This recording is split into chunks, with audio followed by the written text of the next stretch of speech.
എവിടെയെങ്കിലുമൊക്കെ ദൂരയാത്രയ്ക്ക് പോകുമ്പോൾ ട്രെയിനിൻ്റെയോ ബസ്സിൻ്റെയോ ഫ്ലൈറ്റിൻ്റെയോ ഒക്കെ ടൈമിൻ്റെ ഒരുപാട് മുമ്പേ വീട്ടിൽ നിന്ന് ഇറങ്ങണം എന്ന് പറഞ്ഞിട്ട് നിങ്ങളുടെ അച്ഛനും അമ്മയൊക്കെ ബഹളം വെക്കാറുണ്ടോ? നമ്മുടെ വീട്ടിൽ ഇത് സ്ഥിരം പരിപാടിയാണ് കേട്ടോ. അന്നവർ ഈ ബഹളം വെക്കുന്നതിൻ്റെ ഗുണം എനിക്ക് മനസ്സിലായിട്ടുണ്ടായിരുന്നില്ല. പക്ഷേ ഈ കഴിഞ്ഞ ദിവസം ഒരു ഇൻസിഡൻറ്റ് ഉണ്ടായി. മുതിയനങ്കിളിനെ സൂസമാൻറ്റിയെ റെയിൽവേ സ്റ്റേഷനിൽ കൊണ്ടാക്കാൻ പ്ലാൻ ഇട്ടപ്പം അവർ ആദ്യം പറഞ്ഞ കാര്യം 2 മണിക്കേ നമുക്ക് ഇറങ്ങണം എന്നാണ്. 8:30-ക്കാണ് ഇവരുടെ ട്രെയിൻ.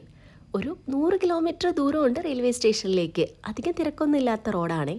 ഒരു 2 മണിക്കൂർ കൊണ്ട് ഈസി ആയിട്ട് റെയിൽവേ സ്റ്റേഷനിലെത്തും. നമ്മളൊക്കെ ആണെങ്കിൽ 4 മണി കഴിഞ്ഞ് വീട്ടിൽ നിന്ന് ഇറങ്ങുന്ന കാര്യത്തെപ്പറ്റി ആലോചിച്ച് തുടങ്ങത്തുള്ളൂ. എന്തായാലും അങ്കിളിൻ്റെ ആൻറ്റിയുടെ സമാധാനത്തിനായി ഒരു 3:30 ആയപ്പോൾ വീട്ടിൽ നിന്ന് ഇറങ്ങി. പോരുന്ന വഴിക്ക് വലിയൊരു പണി നമുക്ക് കാത്തിരിപ്പുണ്ടായിരുന്നു. വണ്ടി ഒരു ഗട്ടറിൽ ചാടി. മഴ പെയ്ത് വെള്ളം നിറഞ്ഞു കിടന്നുകൊണ്ടും ഇരുട്ടായതുകൊണ്ടും ഇത്രയും വലിയ കുഴിയാണെന്ന് നമ്മൾ പ്രതീക്ഷിച്ചില്ല. വണ്ടിയുടെ 2 ടയറിന്റെ കാര്യത്തിൽ തീരുമാനമായി. നമുക്ക് ടൈം ആവശ്യത്തിനുണ്ടായിരുന്നുള്ളതുകൊണ്ട് ടെൻഷനൊന്നും കൂടാണ്ട് ടൈമിൽ തന്നെ റെയിൽവേ സ്റ്റേഷനിൽ എത്താൻ പറ്റി. അപ്പോൾ ഇങ്ങനെ എവിടെയെങ്കിലുമൊക്കെ പോകുമ്പോൾ കുറച്ച് നേരത്തെ വീട്ടിൽ നിന്ന് ഇറങ്ങിയേക്കാം അല്ലേ.